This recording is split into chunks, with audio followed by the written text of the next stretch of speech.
Kerala trip part 8 అనమాట ఇది. మేమైతే టెక్కడి వచ్చేసాం. టెక్కడి వచ్చి మేము చూసిన ప్లేసెస్ ఏంటంటే ఫస్ట్ అయితే బోట్ ఎక్కామనమాట. ఒక 12 కిలోమీటర్స్ మనకి బోట్‌లో ఇలా ఉండిద్దనమాట. వెళ్ళే దారిలో ఫారెస్ట్ ఏరియా కదా! ఎలిఫెంట్స్, డియర్స్, బర్డ్స్ అన్నీ కనిపించినాయి. ఎలిఫెంట్ అయితే ఒక మదర్ అండ్ డాటర్ ఎలిఫెంట్ ఉంది. అది డాటరో సన్నో మరి నాకైతే తెలీదు. కానీ ఒక తల్లి పిల్లలు ఉన్నాయి. చాలా బాగున్నాయి. ఇంకా వాటిని అలా వీడియో తీస్తూ నిజంగా కేరళ మాత్రం చూడాల్సిన ప్లేసే. ఆ క్లైమేట్స్, ఆ గాలి, ఫుల్ ఆఫ్ ఆక్సిజన్, మంచి ఎయిర్, మంచి వాతావరణం చాలా అంటే చాలా బాగా అనిపించింది. ఆ వ్యూ పాయింట్స్ కూడా అసలు చాలా బాగున్నాయి.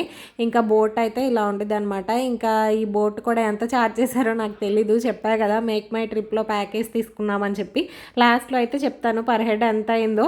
ఇంకా బోట్లో అలా స్నాక్స్ తింటూ ఇంకా అలా మొత్తం అన్నీ చూస్తున్నాం అనమాట. పిల్లలు మాత్రం బాగా ఎంజాయ్ చేశారు. బుక్కుల్లో టీవీల్లోనే చూస్తారు కదా ఎలిఫెంట్, బర్డ్, డియర్ అని. ఇంకా రియల్గా చూసేసరికి వాళ్ళు మాత్రం చాలా ఎగ్జైట్మెంట్ ఫీల్ అయ్యారు.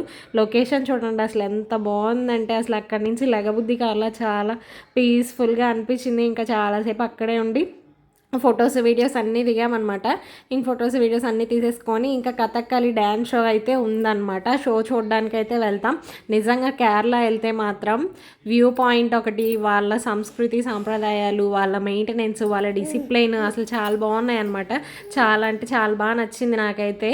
ఇంకా డ్యాన్స్ షోకి అయితే చూడడానికి అయితే వెళ్ళిపోతున్నాం అనమాట. ఇక్కడ నుంచి డ్యాన్స్ షోకి ఒక 1/2 an hour జర్నీ. ఇంకా నెక్స్ట్ డ్యాన్స్ వీడియో పెడతా చూడండి.